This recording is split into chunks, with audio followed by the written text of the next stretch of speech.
নমস্কার, কিষাণ বাণীর আসরে আপনাদের সকলকে স্বাগত জানাই। এই অনুষ্ঠানটি প্রচারিত হচ্ছে ভারত সরকারের কৃষি ও কৃষক কল্যাণ মন্ত্রকের সহায়তায়। আর এই অনুষ্ঠানে আজ আপনাদের সঙ্গে প্রথম পর্যায়ে আমি প্রদ্যোতন চট্টোপাধ্যায়।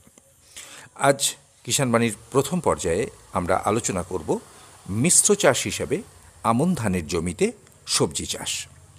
এ ব্যাপারে আমাদের সঙ্গে আলোচনা করতে, আমাদেরকে উপযুক্ত পরামর্শ দিতে রয়েছেন বিশিষ্ট কৃষি বিশেষজ্ঞ চঞ্চল কুমার প্রামাণিক, উপকৃষি অধিকর্তা, বিশ্ব ব্যাংক প্রকল্প, জলপাইগুড়ি। চঞ্চলবাবু, আপনাকে আমাদের এই আসরে স্বাগত জানাই। নমস্কার।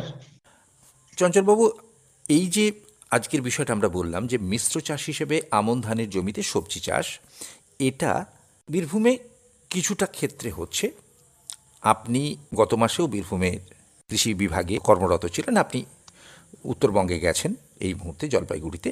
বীরভূমের পার্সপেক্টিভে এটা কতটা উপযুক্ত, প্রথম কথা বীরভূমের ক্ষেত্রে, আর দ্বিতীয়ত এটা করার সুবিধেটা কি? দেখুন, বীরভূমে এমনিতেই হচ্ছে উঁচু নিচু জমি এবং লেভেল নেই জমিটা, এবং প্রচুর জমি আছে যেগুলো উঁচু এবং মাঝারি উঁচু এরকম জমি রয়েছে, যেগুলোতে জল ওঠা, বৃষ্টির জল ধরে রাখা ইত্যাদি মানে সুযোগটা অনেকটা কম থাকে। তো সেক্ষেত্রে আমরা বলি যে ওই সমস্ত জমিগুলোই যদি আমরা ধানের সঙ্গে আর একটা অন্য ফসল নেবার সুযোগ করে দিতে পারি, তাহলে কিন্তু সামগ্রিক ইনকামটা অনেকটা বেশি হয়। উঁচু জমিতে অন্যান্য ফসল বলতে এখানে সাধারণত আমরা যেটা বলতে চাইছি, যেটা হচ্ছে কুমড়ো এবং লাউ চাষ, এই দুটো আমরা এর মধ্যে রাখতে চাইছি। অনেক জেলায় এই চাষে এগিয়ে এসেছে, এই মিশ্র চাষে। আমরা চাইছি যে বীরভূম জেলাতে যদিও দু একটা বিক্ষিপ্তভাবে হয়, তবু এটা হলে মানে সামগ্রিকভাবে কিন্তু চাষিদের লাভই হবে। এটার সুবিধার দিকগুলো কি কি? সুবিধে তো প্রথম কথাই হচ্ছে যে উঁচু জমিতে ধান চাষের কোনো যদি বৃষ্টির অভাব হয়, নিশ্চয়তা অনেকটা কম থাকে, ফলন কমে যেতে পারে। তো সেক্ষেত্রে আমরা যদি দুটো চাষ করি, তাহলে দুটোর মধ্যে একটা অন্তত সবজিটাও আমরা অল্প জলে বাঁচাতে পারবো, এটা একটা সুবিধে। দ্বিতীয় হচ্ছে যে একই চাষে কিন্তু আমরা দুটো ফসল পেতে পারি, এবং সেক্ষেত্রে ধানের ফলন এমন কিছু কমে না, অথচ তার সঙ্গে আমরা বাড়তি ইনকামটা পেয়ে যাচ্ছি সবজির ক্ষেত্রে।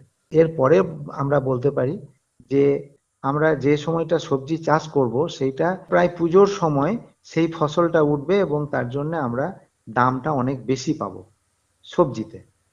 আর মিশ্র চাষে কিন্তু পোকামাকড়ের উৎপাত বা রোগের উৎপাত একটু কম হয়। যে সবজি চাষটা করব তার জন্য কিছুটা গ্যাপ থাকে সেই জায়গায়, সেই জায়গাতে একটু আলো বাতাস চলাচল করে, যেটা ধানের পক্ষে সহায়ক হয়। বাদামি শোষক পোকার আক্রমণ জনিত যে অসুবিধা, সেগুলো থেকে আমরা অনেকাংশে রক্ষা পাই। আর হচ্ছে যে খাঁচাটা বানাই ওই সবজি চাষের জন্য বাঁশের টুকরো দিয়ে, সেখানে পাখি বসতে পারে, এবং পাখি বসলে পোকা ধরে খাওয়ার সুবিধা হয়। এই সমস্ত সুবিধাগুলো রয়েছে। সামগ্রিকভাবে আমরা ফলনটা বেশি পাচ্ছি, এটাই বড় কথা।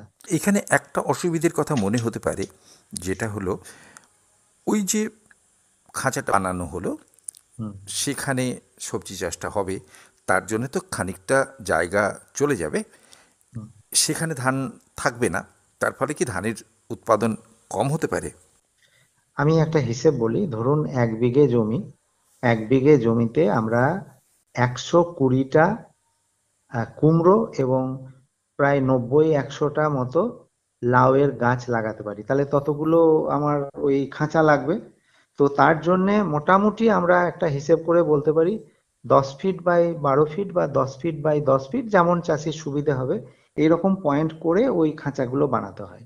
একটা চটের বস্তা হতে পারে বা প্লাস্টিকের বস্তা হতে পারে, যেগুলো দিয়ে এই খাঁচাটা বানানো হয়। এর জন্যে যে খুব বেশি জায়গার প্রয়োজন হয় তা কিন্তু নয়। বাঁশের বাখারি বা বাতা মাটিতে পুঁতে তার ভেতর বস্তা বা প্যাকেট ভরে গোল বা চারকোণ করে ঘিরলে যেটুকুনি জায়গা লাগে ততটা জায়গা লাগবে, তাই তো? 10 ফিট বাই 10 ফিট দূরে দূরে। এইটুকুই। আচ্ছা, এই যে জায়গাটা চলে যাবে তাতে খুব একটা সমস্যা হবে না। আপনারা যারা বিশেষজ্ঞ এবং যারা প্রগতিশীল চাষি তারা এমনিতেই কিছু দূর অন্তর অন্তর একটা করে সারি ছেড়েই দেন যাতে করে আলো বাতাস যায়। সেই সারিটা যেখানে ছেড়ে দিলেন সেখানে যদি লাইন করে এই গাছগুলো লাগানো যায় তাহলে তো খুব একটা জায়গা যাওয়ার প্রশ্নই ওঠে খুব না। একটা প্রশ্ন ওঠে না, কারণ ওটা ওটা আমরা বলি 8 সারি অন্তর এমনিতেই গ্যাপ দিতে বলি। সেক্ষেত্রে এখানে একটা গ্যাপ নিজে থেকেই হয়ে যাচ্ছে, সেটা আমার সুবিধা হচ্ছে। এক্ষেত্রে চাষের পদ্ধতিটা কীরকম হবে? আমরা যেমন বীজ শোধন করি, যেমন বীজতলা, তারপরে চারা শোধন করি, সেগুলো একই রকম পদ্ধতি। মূল জমিটা মানে কাদার জমিটা একই রকম হবে। রোয়া করার আগের মুহূর্তে আমরা কি করব যে এই 10 ফিট বাই 10 ফিট প্রস্থ, দৈর্ঘ্য প্রস্থ অনুযায়ী আমরা ওই প্লাস্টিক বা চটের বস্তাটা জমিতে প্লেস করব। এখানে আরেকটা কথা হচ্ছে যে বস্তাটার 2 মুখ কিন্তু খোলা থাকবে, তলাটাও খোলা থাকবে। তো এই অবস্থায় আমরা এইরকম একটা স্ট্রাকচার বানিয়ে নিলাম। আচ্ছা, এরপরে 10 ফুট দূরে আবার একটা স্ট্রাকচার, তাই তো? 10 ফুট দূরে আবার একটা স্ট্রাকচার। এটা সারি টু সারি করলে ভালো হয়, দেখতেও ভালো লাগে, আবার নির্দিষ্ট দূরত্বটা সঠিকভাবে বজায় রাখা যায়। এদিকে চওড়াতে আমরা 12 ফুট দূরে আবার একটা সারি করে নিতে পারবো আর একটা সারি করে নিতে পারবো এবং এরকম সেই ভাবে। সারিতে 10 ফুট 10 ফুট করে লম্বা করে আমরা আবার একটা দিয়ে আবার দিলাম। আবার একটা করে নিলাম আচ্ছা। এইভাবে। তো এই যে খাঁচাটা করলাম, এই খাঁচাটা নিচের তলের এটা খোলা থাকলো, সেলাই মানে ওপেন, 2 দিক ওপেন থাকলো। তারপর এখানে কি করলাম, এই যে শুকনো কচুরিপানার একটা স্তর নিচে আমরা দিলাম। কচুরিপানা হতে পারে, অন্যান্য পাতা হতে পারে, খড় হতে পারে, যেটা সুবিধে। এরপরে কি করলাম, আমরা কিছুটা উর্বর মাটি দিলাম। এই উর্বর মাটি দেওয়ার পরে আমরা কিছুটা জৈব সার বা ভার্মি কম্পোস্ট যেটা পাবো সেইটা দিলাম। এর উপরে আবার একটা অল্প মাটির স্তর দিলাম। এইভাবে আমরা পুরো জিনিসটা তৈরি করব। তৈরি করা হয়ে গেল। এবার আমরা ধান নির্দিষ্ট সময়ে চারা রোয়া করে দিলাম, এবং এই রোয়া করে দেওয়ার পর আমরা সেপ্টেম্বরের প্রথম সপ্তাহে, বাংলা আশ্বিন মাসের মাঝামাঝি, প্রতিটি বস্তায় 3-4টে করে যদি আমরা কুমড়ো নিই বা লাউ নিই, তাদের সেগুলোর বীজ আমরা নির্দিষ্ট ওই খাঁচার মধ্যে, মাটির মধ্যে দিয়ে দিলাম। এইটুকুই কাজ, এর বাইরে কিন্তু আর যে খুব একটা পরিচর্যার ব্যাপার আছে তা নয়। এখানে মাঝে মাঝে একটু দেখে নিতে হয় যে বীজগুলো ঠিকঠাক অঙ্কুর বেরোলো কিনা, এইটুকুই ব্যাপার। আলাদা করে বস্তার মধ্যে কিন্তু কোনো সার দেবার কোনো প্রয়োজন নেই। সারও লাগবে না, সেচও লাগবে না, কিচ্ছু লাগবে না। আলাদা করে কোনো সেচের প্রয়োজন নেই। শুধুমাত্র দেখতে হবে যে প্রথম অবস্থায় চারা যখন অঙ্কুর বেরোবে সেই সময় উপর মাটির স্তরে যদি কোনো জলের অভাব থাকে তো অল্প করে একটু কোনো পাত্রে বা মগে করে একটু করে জল দিয়ে দিলেই যথেষ্ট। সারের আলাদা করে কোনো প্রয়োজন নেই। রোগ পোকার ক্ষেত্রে কি কোনো বিশেষ ব্যবস্থা নিতে হবে এক্ষেত্রে? যেহেতু এটা একটা গ্যাপ পাচ্ছে সারির থেকে সারি ধানের, সেই জন্য ধানের রোগবালাইয়ের সম্ভাবনাটা অনেকটা কমে আসে। এবং সেক্ষেত্রে যদি কোনো রোগবালাইয়ের সমস্যা এর পরেও থেকে থাকে তো সেই তাহলে আমাদের যথাযথ ব্যবস্থা নিতে হবে। সবজির ক্ষেত্রে? সবজির ক্ষেত্রে যেহেতু এটা ধানের মধ্যে আছে, কিন্তু এখানে সাধারণত সবজির ক্ষেত্রে যে পোকা বা রোগের সম্ভাবনা থাকে এক্ষেত্রে অনেকটা প্রকোপটা কমে যায়।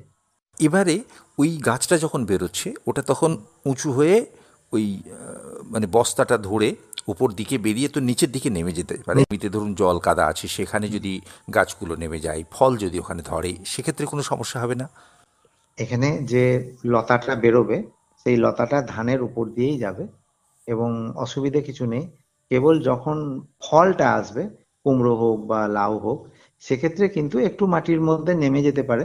সেক্ষেত্রে যে খুব বেশি বিপদের সম্ভাবনা নেই, কারণ পরবর্তীকালে তো ধানটা পাকার মুহূর্ত চলে আসে এবং জমিতে জলের পরিমাণও কমে যায়, তখন অসুবিধা হয় না খুব একটা। হুম।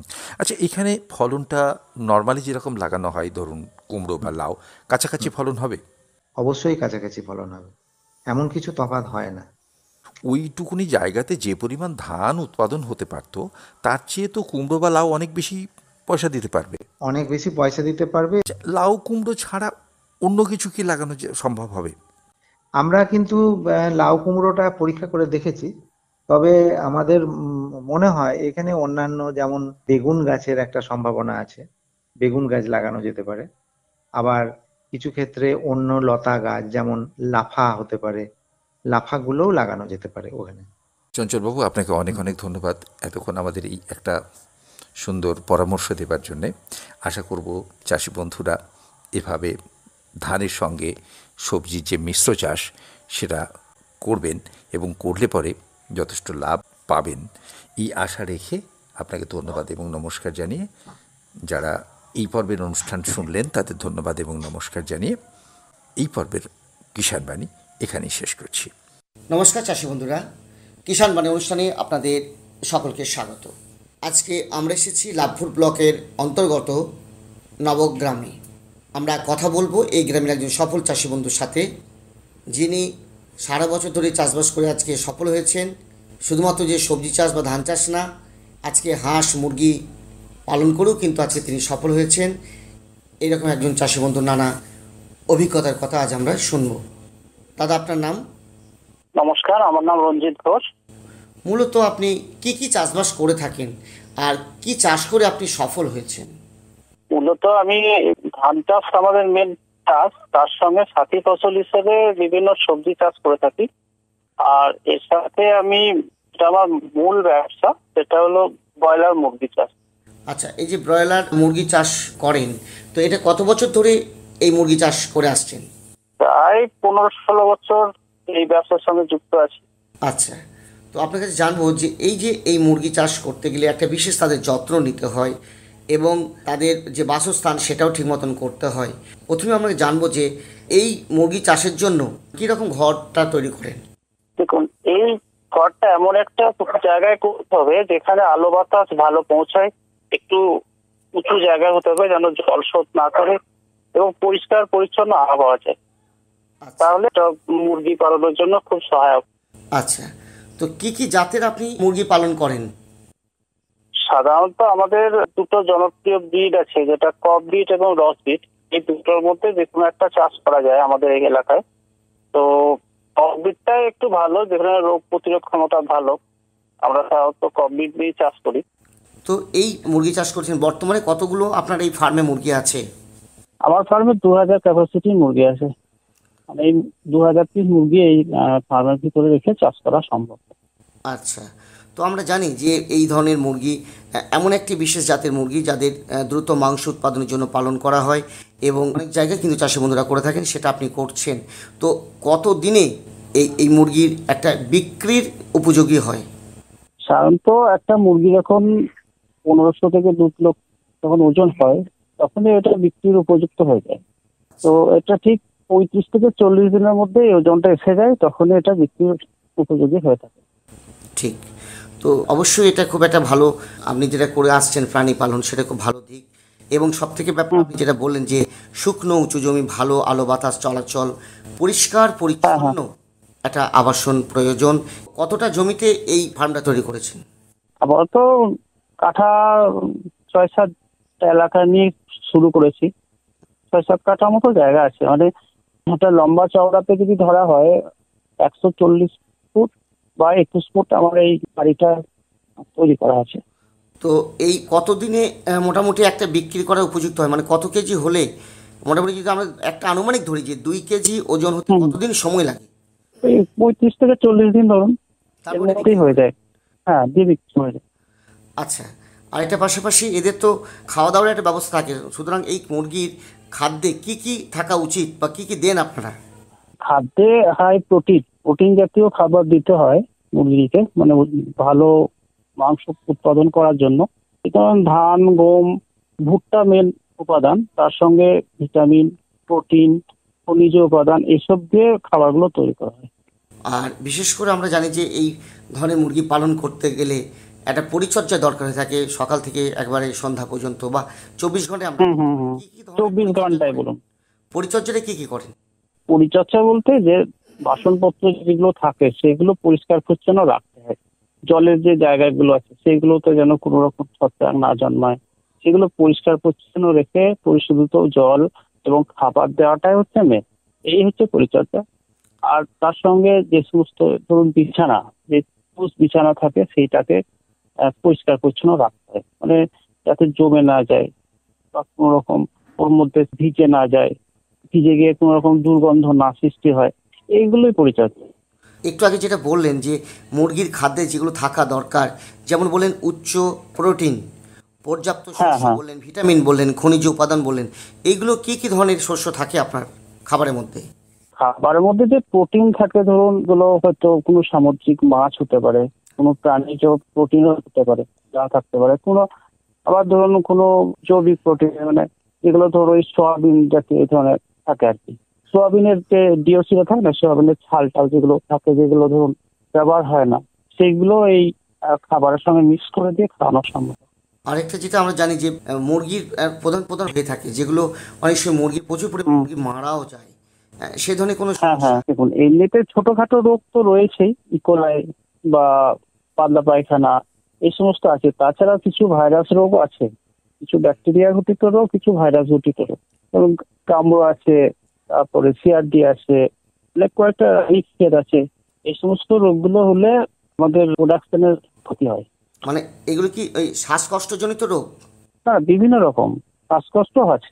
শ্বাসকষ্ট সিআরডি যেগুলো হয় সেগুলো ঠান্ডা লাগা, সেগুলো শ্বাসকষ্টজনিত রোগ।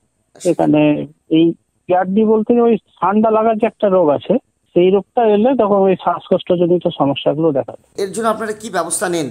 এর জন্য আমাদের মেন ব্যবস্থা হচ্ছে পাখিকে কোনো রকম ভাবে ঠান্ডা না লাগে, যেন বাইরের ঠান্ডা বাতাস যদি মুরগির গায়ে দেওয়া হয় সেটা ঠান্ডা লেগে যেতে পারে, বা অপরিশোধিত জল ঠান্ডা লেগে যেতে পারে, বা প্রচন্ড গরমের সময় হঠাৎ করে ঠান্ডা বা কোনো কারণে ভিজে গেল বৃষ্টির জলে, এই সমস্ত ক্ষেত্রে ঠান্ডাটা আসার সম্ভাবনা থাকে। তো বিশেষ করে সব থেকে বেশি যেটা সমস্যা, ভোরের ঠান্ডা বাতাস, সেটা যদি গায়ে লাগিয়ে দেওয়া হয় তাহলে ঠান্ডাটা চলে আসে। আমরা জানি যে মুরগি ক্ষেত্রে বিশেষ একটা রোগ হয়ে থাকে, রানীক্ষেত বলে থাকে যেটা। হ্যাঁ, রানীক্ষেত কিন্তু কিছু কিছু জায়গায় এসে থাকে, আচ্ছা, সব জায়গায় কিন্তু আসে না। রানীক্ষেত এমন একটা ভাইরাস ঘটিত রোগ, যে ফার্মে রানীক্ষেত আসবে 24 ঘন্টার মধ্যে 100টা মুরগি থাকলে 100টাই মরে যাবে। ধরুন 1000 আছে, 1000টা 24 ঘন্টার মধ্যে মরে যাবে, একটাও বেঁচে থাকবে না। তার জন্য তো আলাদা যত্ন নিতে হয়। হ্যাঁ, ভ্যাকসিন আছে, রানীক্ষেত রোগের একটা ভ্যাকসিন কোন দিলে ওই রোগটা আর আসে না। তবে ওটা জায়গা বিশেষে হয়, সব জায়গাতে হয় না। আর মুরগির যে রোগগুলো আসে সেগুলো সবই এই বিভিন্ন লোক মাধ্যমে বা ওই খাবার, গাড়ি, আবহাওয়া খারাপ হওয়ার কারণে রোগগুলো আসে। এই জাতের মুরগি চাষ করতে গেলে অনেক চাষি বন্ধু বলে থাকে যে এদের নাকি খাদ্যের যে খরচ সেটা একটু বেশি হয়, এটা কেন? খাদ্যের খরচ বেশি হওয়ার কারণ হচ্ছে এদের যে খাবারটা হাই প্রোটিন দেওয়া হয় না, মানে এদের মাংস প্রোডাকশন করার জন্য তাড়াতাড়ি এরা বৃদ্ধি হয়। তাড়াতাড়ি বৃদ্ধি করার জন্য এদের খাবারে প্রচুর পরিমাণে প্রোটিন দিতে হয়, প্রোটিন, তারপরে ওই তেল জাতীয় কিছু দেওয়া হয় যেগুলো খুব দাম। ওই কারণে এদের খাবারের উৎপাদন খরচাটাও একটু বেশি। এবং জলের চাহিদাও তো অনেক বেশি এদের। হ্যাঁ, প্রচুর পরিমাণে জল খায়। আর দ্রুত ওজন বৃদ্ধি এবং সুস্থতার জন্য পর্যাপ্ত পরিশোধিত জলের খুব প্রয়োজন। সেই জন্য এর জলও প্রচুর পরিমাণে খায়। আর এই জাতের মুরগি যে চাষ করে থাকেন তার প্রধান সুবিধা তো অনেকগুলো আছে। হ্যাঁ, খুব কম সময়ে ওজন আসে, এবং সাধারণ মানুষ এই মাংসর যে চাহিদাটা পূরণ করতে পারে, অল্প খরচে এটা মানে বাজার থেকে কিনতে পারে। এটাই আর কি, এটাই হচ্ছে বিশেষ সুবিধা। আচ্ছা, এই জাতের মুরগির মানে আনুমানিক আপনাকে জানবো যে গড় মৃত্যু হার কতটা হয়, মানে মোটামুটি যদি 100টা মুরগি থাকে সেই ধরনের কি মুরগি মারা যায়? মুরগির 5%-এর মধ্যে থাকলে এটা হচ্ছে স্বাভাবিক মৃত্যু হার। এর থেকে যদি বেশি মৃত্যু হয় সেক্ষেত্রে আমাদের প্রোডাকশনের ক্ষতি হয়। 5% পর্যন্ত ঠিক আছে, একটু বেশি হলেই সেখানে আমাদের লাভ থেকে যাবে আর কি, লাভ্যাংশ কমে যাবে। আরেকটি বিষয় জানবো যে এই জাতের মুরগি চাষে সফলতা বিষয়ে আপনার কাছে পরামর্শ নেবো যে কী কী বিষয়ের উপর নির্ভর করে, যে যদি কোনো চাষি বন্ধু করতে চান একটু যদি সুপরামর্শ দেন। দেখুন, এখন বেকার যে হারে বাড়ছে, তাতে করে কিছু বেকার ছেলে যদি মনে করে যে আমি একটা এই পোলট্রি ফার্ম করে স্বাবলম্বী হব, তাহলে খুব সহজেই খুব কম খরচে একটা চালা বানিয়ে কিন্তু এই মুরগি চাষ করা সম্ভব। কমপক্ষে 500 পিস মুরগি নিয়েই কিন্তু এই ব্যবসা করা সম্ভব। তো এখন প্রতিনিয়ত বেকারের সমস্যা থেকে মুক্তি পাওয়ার একটা রাস্তা এখান থেকে কিন্তু করা যাওয়া সম্ভব, সহজেই করা যেতে পারে। ঠিক, মানে এই জাতীয় মুরগি চাষ করলে যে কম সময়ে বেশি মাংস উৎপাদনের দারুণ একটা উপায় আমরা বলতে পারি, এবং ঠিক পরিচর্যা ব্যবস্থাপনাও কিন্তু লাভ নিশ্চিত করা হয় বা নিশ্চিত করা যায়, এবং প্রচুর টাকা কিন্তু চাষি বন্ধুরা রোজগার করতে পারেন, যেটা আপনি করেছেন, আজকে সফল হয়েছেন। হ্যাঁ, খুব সহজেই। মানে ধরুন, আমরা যদি এর সঙ্গে দেশি মুরগির সঙ্গে যদি আজ পোল্ট্রি মুরগির তুলনা করা হয়, একটা দেশি মুরগি কমপক্ষে 70 থেকে 90 দিন পালন করলে যে মাংসটা পাওয়া যাবে, সেটা আমরা তার হাফ টাইমের মধ্যে কিন্তু সেই পরিমাণ মাংস ব্রয়লার থেকে পাওয়া সম্ভব। এই মাংসের চাহিদা পূরণ করার জন্য ব্রয়লার খুবই একটা ভালো লাভজনক ব্যবসা। এবং এদের মল থেকে তো আপনি অনেক কিছু চাষ করে থাকেন। হ্যাঁ, মল থেকে, এই মলটাকে একটা প্রসেসিং করতে হয়। এটাকে সরাসরি আমরা ফার্ম থেকে নিয়ে জমিতে দিই না, এটাকে একটা জায়গায় কম্পোস্ট করে কিছুদিন রাখার পর সেটা আমরা যে কোনো সবজি বা ফুল চাষ বা বিভিন্ন জৈব সার হিসেবে যে কোনো ফসলে এটা দেওয়া যেতে পারে, যে কোনো ফসল। যেগুলো সাথী ফসল করছেন সেখানেতে। হ্যাঁ, ও সবই খুব ভালো প্রোডাকশন হবে। এতে ওনার নাইট্রোজেন, ফসফরাস কোনো কিছু লাগবে না, শুধু ওইটা দিলেই ভালো ফসল তৈরি হয়ে যাবে। এটা আমিও করেছি। হ্যাঁ, বাস্তবে যেটা করেছেন এবং সফল হয়েছেন। হ্যাঁ হ্যাঁ, খুব ভালো রেজাল্ট হয়েছে। ঠিক, খুব ভালো লাগলো আপনার সাথে কথা বলে। আজকে আমরা এসেছিলাম লাভপুর ব্লকের অন্তর্গত নবগ্রামে। আমরা কথা বললাম এই গ্রামের একজন সফল চাষি বন্ধুর সাথে, যিনি শুধুমাত্র যে সবজি চাষ বা ধান চাষ না, প্রাণী পালন করেও কিন্তু আজকে তিনি সফল হয়েছেন। বিভিন্ন জাতের মুরগি চাষ করেও কিন্তু আজকে তিনি স্বনির্ভর হয়েছেন। এরকম একজন চাষি বন্ধুর নানা অভিজ্ঞতার কথা আজকে আমরা শুনলাম। এতক্ষণ এই অনুষ্ঠানটি শুনলেন ভারত সরকারের কৃষি এবং কৃষক কল্যাণ মন্ত্রকের সহায়তায়। সকলকে ধন্যবাদ জানিয়ে আজকের মতন আমাদের এই কিষাণ বাণী অনুষ্ঠান শেষ করছি।